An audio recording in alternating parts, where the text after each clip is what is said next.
नमस्ते छात्रों। आज हम एनसीईआरटी अध्याय पहला हमारे आसपास के पदार्थ का भाग चौथा एनसीईआरटी अनुभाग 1.3 से 1.3.2 का अध्ययन करेंगे। यह एक अस्वीकरण है। आज का सीखने का उद्देश्य इसी व्याख्यान के बाद आप समझ पाएंगे कि पदार्थ की विभिन्न अवस्थाओं और उनके गुण। एनसीईआरटी के अनुसार जिन विषयों को शामिल किया जाना है, सबसे पहले एनसीईआरटी अनुभाग 1.3 पदार्थ की अवस्थाएं हैं। फिर एनसीईआरटी खंड 1.3.1 ठोस अवस्था ठोस पदार्थ की अवस्थाओं में से एक है। एनसीईआरटी खंड 1.3.2 द्रव्य अवस्था, इसे भी हम पढ़ेंगे। अंत में हम आज के व्याख्यान के सारांश पर चर्चा करेंगे।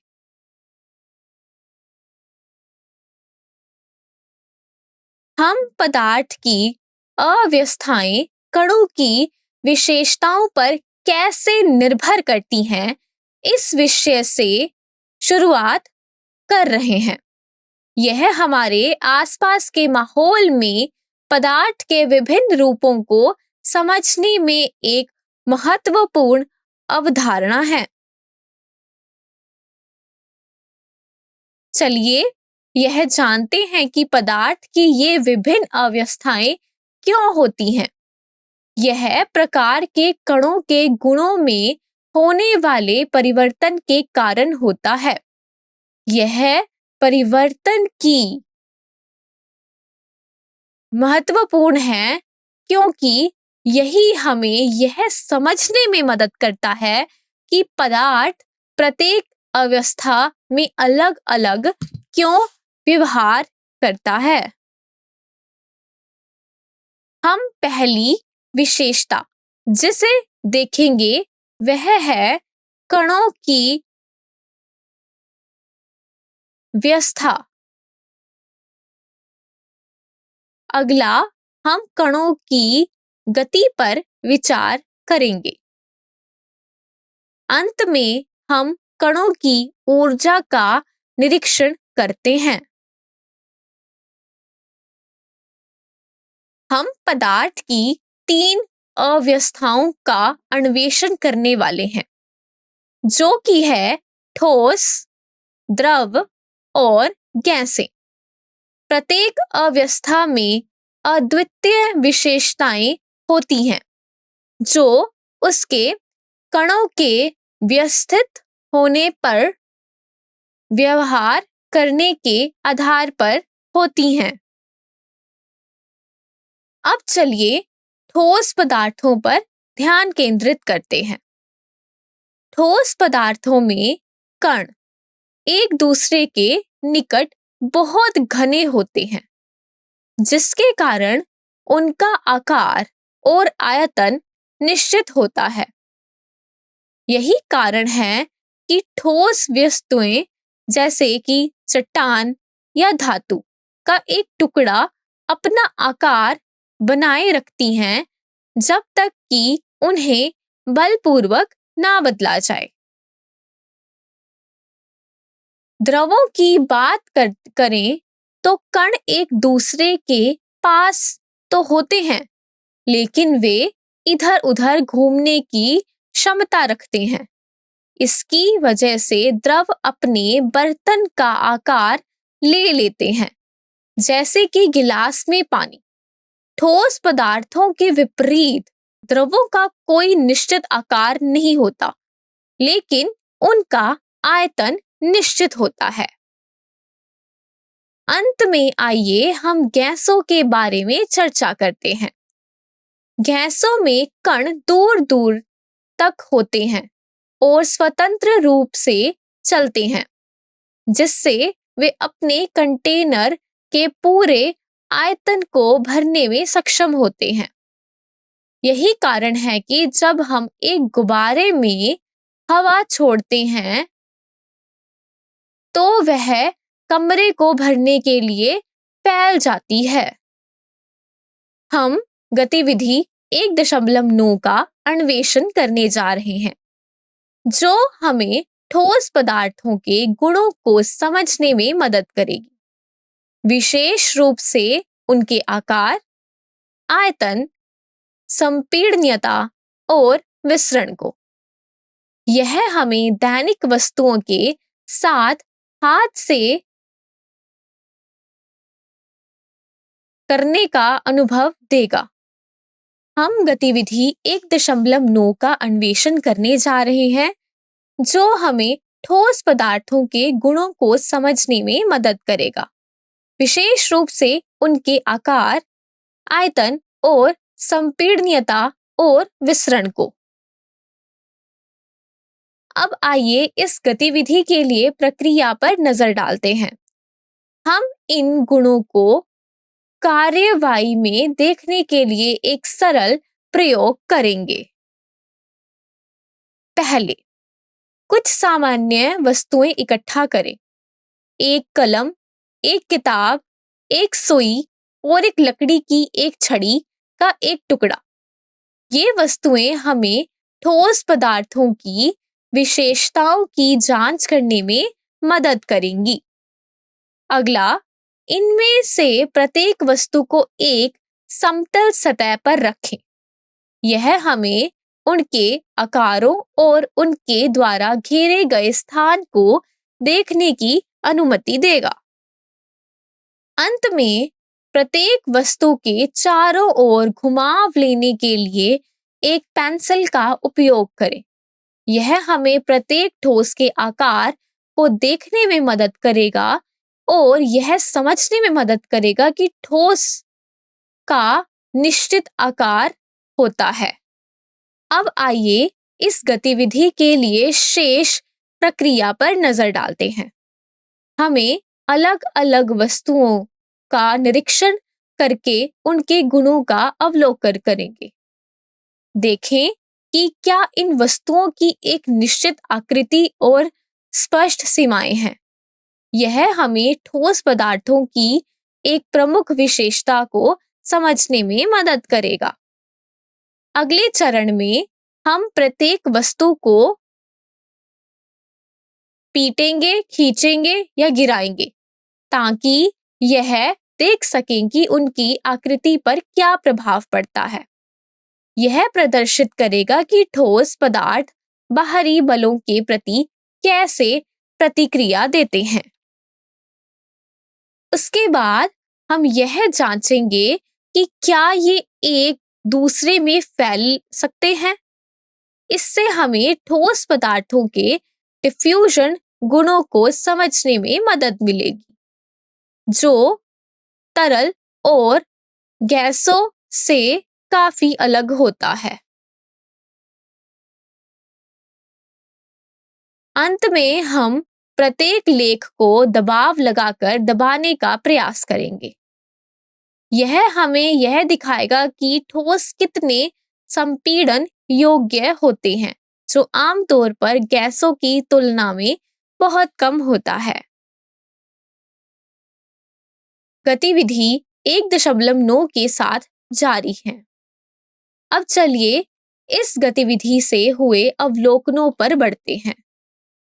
पहला अवलोकन यह है कि प्रत्येक ठोस वस्तु की एक निश्चित आकृति और स्पष्ट सीमाएं होती हैं। इसका मतलब यह है कि ठोस अपनी आकृति को बनाए रखते हैं जब तक कि कोई बाहरी बल उन पर कार्य नहीं करता। एक किताब या एक चट्टान के बारे में सोचें। उनकी स्पष्ट परिभाषित आकृतियां होती हैं। अगली बात यह है कि प्रत्येक ठोस वस्तु का एक निश्चित आयतन होता है। इसका मतलब यह है कि ठोस द्वारा घेरे गए स्थानों की मात्रा आसानी से नहीं बदलती। उदाहरण के लिए लकड़ी का एक गुटका, चाहे वह एक मेज पर हो या एक बक्से में, उसका आयतन समान होगा। यहाँ हम यह सीखते हैं कि जब हम किसी ठोस को मारते, खींचते या गिराते हैं तो उसका आकार बदल सकता है या उसे नुकसान पहुंच सकता है, लेकिन आयतन लगभग स्थिर रहता है। यह दर्शाता है कि ठोस कठोर होते हैं और उनका आयतन स्थिर रहता है, भले ही उनका आकार बदल जाए। अंत में हम यह देखते हैं कि ठोस वस्तुएं एक दूसरे में नहीं घुलती। इसका मतलब यह है कि ठोस पदार्थ गैसों या तरल पदार्थों की तरह एक दूसरे में मिश्रित या फैल नहीं जाते। उदाहरण के लिए धातु का एक टुकड़ा लकड़ी के गुटके में नहीं घुलेगा। अब हम गतिविधि 1.9 के अवलोकन और परिणाम पर चर्चा करेंगे। अब चलिए निरीक्षणों को देखते हैं। यहाँ पर यह ध्यान रखने वाली बात है कि वस्तुएं या ठोस पदार्थ आसानी से संपीड़ित नहीं होते। भले ही बल लगाया जाए, उनका आयतन में कोई खास कमी नहीं आती है। यह ठोस पदार्थों के मुख्य गुणों में से एक को दर्शाता है, जो कि उनकी संपीड़न के प्रति प्रतिरोधक क्षमता है। अब आइए इस गतिविधि के परिणामों पर चर्चा करते हैं। परिणाम यह बताता है कि कलम, किताब, सुई और लकड़ी की छड़ी जैसी वस्तुएं ठोस पदार्थ हैं और ठोस पदार्थ के उदाहरण हैं। यह हमें अपने आसपास की सामान्य वस्तुओं को पहचानने में मदद करता है, जो ठोस पदार्थों के गुण प्रदर्शित करती हैं। हम जानते हैं कि ठोस पदार्थों का एक निश्चित आकार होता है, एक निश्चित आयतन होता है, स्पष्ट सीमाएं होती हैं और वे आमतौर पर संपीड्य होते हैं। ये मूलभूत विशेषताएं हैं जो ठोस को पदार्थ की अन्य अवस्थाओं से अलग करती है। अंत में हम यह ध्यान देंगे कि सामान्य परिस्थितियों में ठोस पदार्थ एक दूसरे में नहीं घुलते या कहूं विस्तृत नहीं होते। मतलब यह है कि गैस या तरल पदार्थों के विपरीत ठोस पदार्थ एक दूसरे में आसानी से मिश्रित या फैल नहीं पाते हैं। हम ठोस के गुण इस विषय से शुरू कर रहे हैं।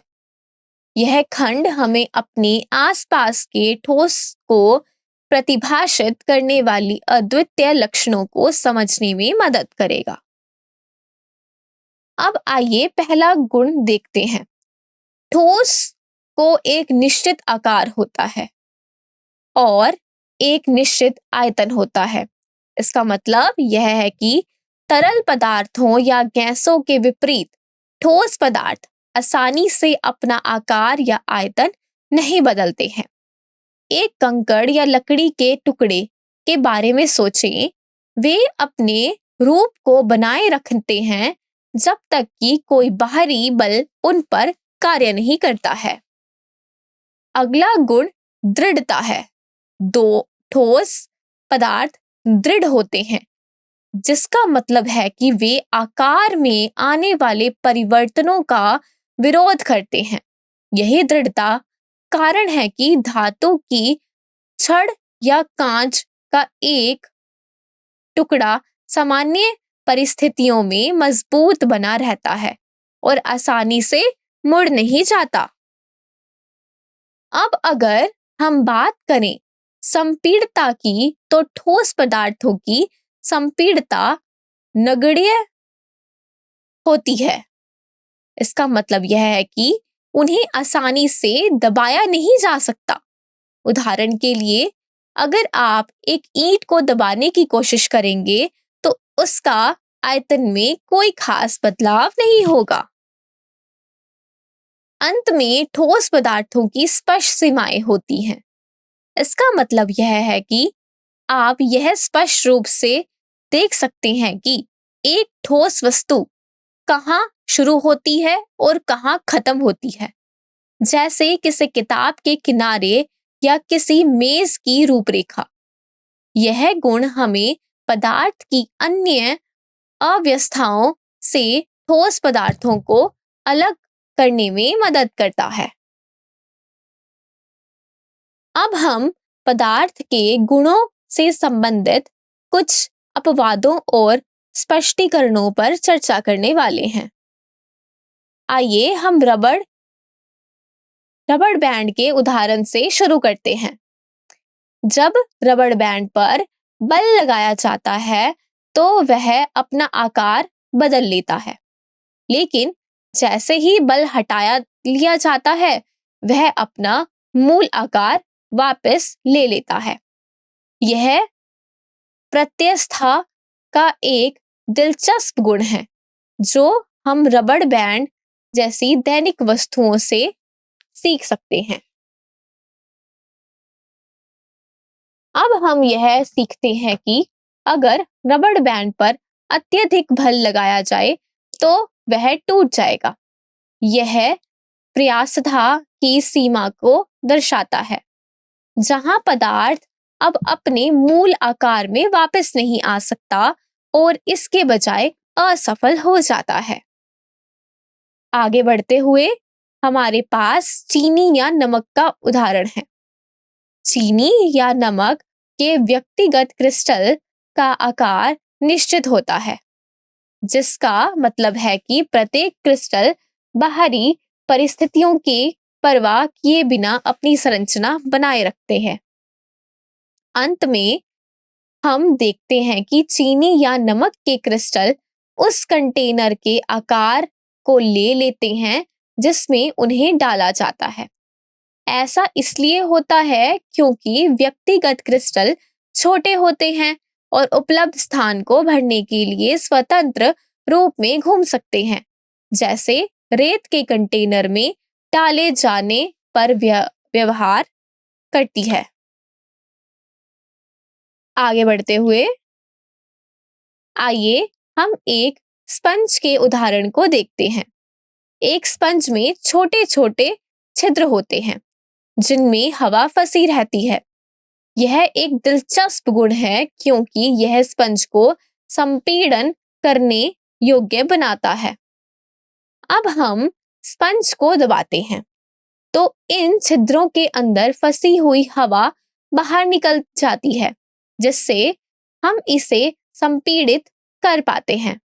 यही कारण है कि स्पंज दबाव लगाने पर अपना आकार बदल सकता है। हमारे पास यहाँ एक चित्र है जो हम जिस अवधारणा पर चर्चा कर रहे हैं उसे दृश्य रूप में समझने में मदद करेगा। चित्र को देखें और सोचें कि स्पंज की संरचना कैसे इसे संकुचित करने योग्य बनाती है।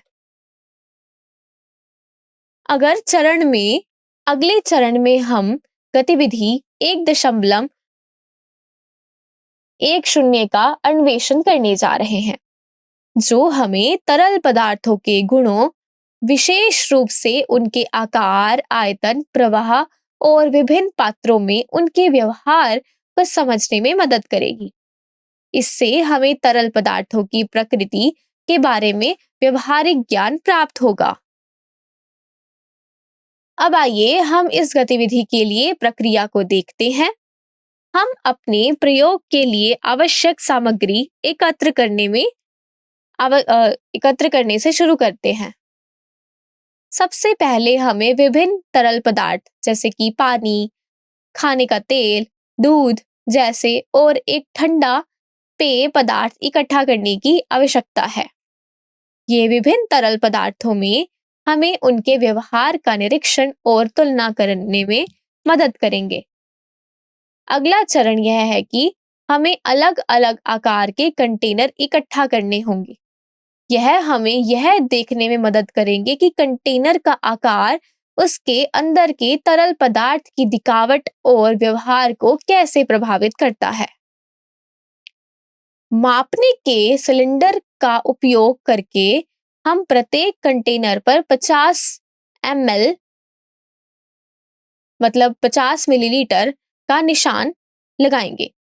इससे यह सुनिश्चित होता है कि हम प्रत्येक कंटेनर में तरल का समान आयतन उपयोग कर रहे हैं, जो एक निष्पक्ष तुलना के लिए महत्वपूर्ण है। अंत में हम अलग अलग पात्रों में से प्रत्येक में एक एक करके 50 मिलीलीटर तरल पदार्थ डालेंगे। यह कदम हमें यह देखने में मदद करेगा कि तरल पदार्थ प्रत्येक पात्र का आकार कैसे लेता है और यह प्रवाह और आयतन के संदर्भ में कैसे व्यवहार करता है। यह गतिविधि 1.10 के साथ हम जारी हैं। अब आइए इस गतिविधि के लिए शेष प्रक्रिया पर नजर डालते हैं। देखें कि जब फर्श पर कोई तरल पदार्थ गिर जाता है तो क्या होता है। इससे हमें यह समझने में मदद मिलेगी कि तरल पदार्थ कैसे फैलते हैं और अपने आसपास के वातावरण के आकार को ग्रहण कर लेते हैं। अगले चरण में हम यह जांचेंगे कि तरल पदार्थ का आयतन अलग अलग बर्तनों में स्थानांतरित करने पर क्या समान रहता है। यह अवलोकन हमें तरल पदार्थों में आयतन स्थिरता की अवधारणा को समझने में मदद करेगा। फिर हम यह देखेंगे कि क्या तरल का आकार समान रहता है या बदल जाता है। यह हमें यह देखने में मदद करेगा कि तरल अपने कंटेनर के आकार को कैसे अपनाते हैं। अंत में हम एक बर्तन से दूसरे बर्तन में तरल पदार्थ डालेंगे और देखेंगे कि वह कितनी आसानी से बहता है। यह तरल पदार्थों की बहुता और उनके एक स्थान से दूसरे स्थान पर जाने का तरीका दिखाएगा। आगे बढ़ते हुए अब चलिए हमारी पहली टिप्पणी पर नजर डालते हैं। तरल पदार्थों का एक निश्चित आकार नहीं होता। इसके बजाय वे उस कंटेनर का आकार ले लेते हैं जिसमें वे होते हैं। यही प्रक्रिया है कि अब आप पानी को गिलास में डालते हैं तो वह गिलास को भर देता है और उसका आकार ले लेता है। अगले बिंदु पर आते हुए तरल का आयतन स्थिर रहता है। उदाहरण के लिए अगर आप 50 ml पानी है वह किसी भी बर्तन में डाले जाने पर 50 ml ही रहेगा। यह तरलों की एक प्रमुख विशेषता है। तरल पदार्थों का एक और महत्वपूर्ण गुण यह है कि वे आसानी से बहते हैं।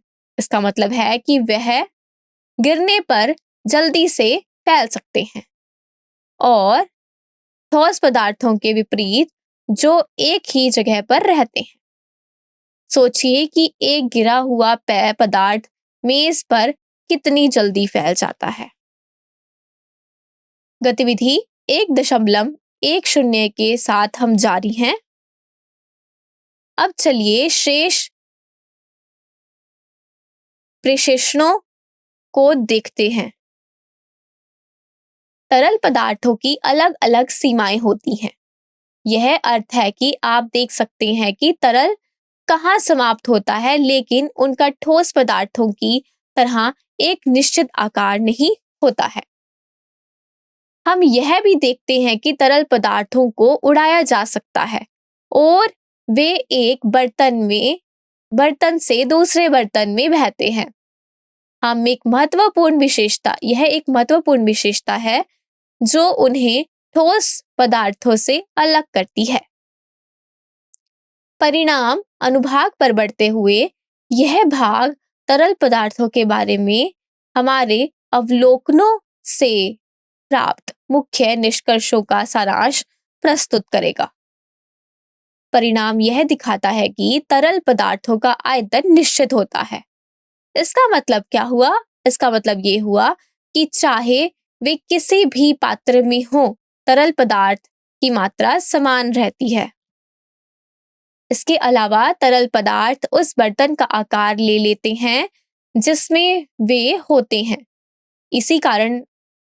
यही कारण है कि तरल पदार्थ अलग अलग बर्तनों में अलग अलग दिखाई दे सकता है। तरल पदार्थों को बतौर द्वार वर्णित किया जाता है, जिसका अर्थ है कि वे आसानी से बह सकते हैं। यह गुण उन्हें उड़ेलने पर गति में आने और फैलने की अनुमति देता है। अंत में हम देख सकते हैं कि जब तरल पदार्थ गिर जाते हैं तो वे फैल जाते हैं, क्योंकि उनका एक निश्चित आकार नहीं होता। इसलिए एक गिरावट यह एक बड़े क्षेत्र को कवर कर सकती है। अगले चरण में हम तरल पदार्थों के गुणों का अन्वेषण करने वाले हैं। हम चर्चा करेंगे कि वे कैसे व्यवहार करते हैं और अन्य पदार्थों की अव्यवस्थाओं की तुलना में उन्हें क्या विशिष्ट बनाता है। अब चलिए तरल पदार्थों के पहले गुण को देखते हैं। तरल पदार्थों का एक निश्चित आकार नहीं होता है। इसके बजाय वे उस बर्तन का आकार ले लेते हैं जिसमें वे होते हैं। यही कारण है कि एक गिलास में पानी एक कटोरे में पानी से अलग दिखता है। अगले गुण पर आते हुए, तरल पदार्थों का एक निश्चित आयतन होता है। इसका मतलब यह है कि चाहे आप तरल पदार्थों को किसी भी पात्र में डाल दें, तरल पदार्थ की मात्रा समान रहती है। सोचिए कि एक प्याला जूस कितना भी लंबा हो या छोटा, उसमें जूस की मात्रा समान ही रहती है। तरल पदार्थों का तीसरा गुण बहाव है। तरल पदार्थ प्रभावित हो सकते हैं और आसानी से अपने आकार बदल सकते हैं, जिसका अर्थ है कि वे कठोर नहीं हैं। यही कारण है कि आप दूध को कार्टन से अपने अनाज के कटोरे में डाल सकते हैं और यह चिकनाई से प्रभावित होता है। यहाँ हमारे पास एक चित्र है जो तरल पदार्थों के गुणों को दृश्य रूप से दर्शाता है। हम स्पष्ट रूप से देख सकते हैं कि तरल कैसे अपने कंटेनर की आकार को अपनाता है, जो हमारे द्वारा अभी चर्चा किए गए अवधारणाओं को दर्शाता है। तरल पदार्थों के गुणों के साथ जारी रखते हुए अब आइए तरल पदार्थों के अगले गुणों पर नजर डालते हैं, जो कम संपीड़नशीलता है। इसका मतलब यह है कि जबकि तरल पदार्थों को संपीड़ित किया जा सकता है, लेकिन उन्हें संपीड़ित करने की मात्रा गैसों की तुलना में बहुत कम होती है। अगले गुण पर आते हैं विसरण। द्रवों में ठोस द्रवों और गैसों को अपने अंदर विसरित होने देने की क्षमता होती है। यही कारण है कि जब आप चाय में चीनी डालते हैं तो वह अंततः पूरे द्रव में फैल जाती है। यहाँ हम गैसों से संबंधित डिफ्यूजन का एक उदाहरण देखते हैं। ऑक्सीजन और कार्बन डाइऑक्साइड जैसी गैसें तरल पदार्थों में डिफ्यूज हो सकती हैं, जो जलीय जीवन के लिए महत्वपूर्ण है। मछलियां उदाहरण के लिए सांस लेने के लिए पानी में घुली हुई ऑक्सीजन पर निर्भर करती हैं। आइए हम अपने आज के व्याख्यान से याद रखने के लिए कुछ महत्वपूर्ण बिंदुओं पर नजर डालकर शुरू करते हैं। हमारे चर्चा और पदार्थ तीन अवस्थाओं में मौजूद होते हैं, ठोस, द्रव और गैस। अब हम ठोस और तरल पदार्थों के गुणों पर ध्यान केंद्रित करते हुए उनके पास अलग अलग विशेषताएं होती हैं जो उन्हें एक दूसरे से अलग करती हैं। यहाँ हम ठोस और तरल पदार्थों के गुणों के बीच एक विस्तृत तुलना कर रहे हैं। ठोस पदार्थों का एक निश्चित आकार और आयतन होता है। कणों के बीच अधिकतम आकर्षण बल होता है, जिससे वे कठोर और लगभग असंपीड्य हो जाते हैं। इसके विपरीत तरल पदार्थ अपने पात्र का आकार लेते हैं। उनके बीच एक मध्यवर्ती आकर्षण बल होता है, एक अपेक्षाकृत निश्चित आयतन होता है और वे आसानी से प्रवाहित हो सकते हैं, थोड़ी संपीड़ितता के साथ। यह तुलना हमें यह समझने में मदद करती है कि पदार्थ की अवस्थाएं हमारे आसपास कैसे अलग अलग व्यवहार करती हैं। आज के रसायन विज्ञान के सत्र के लिए बस इतना ही। धन्यवाद।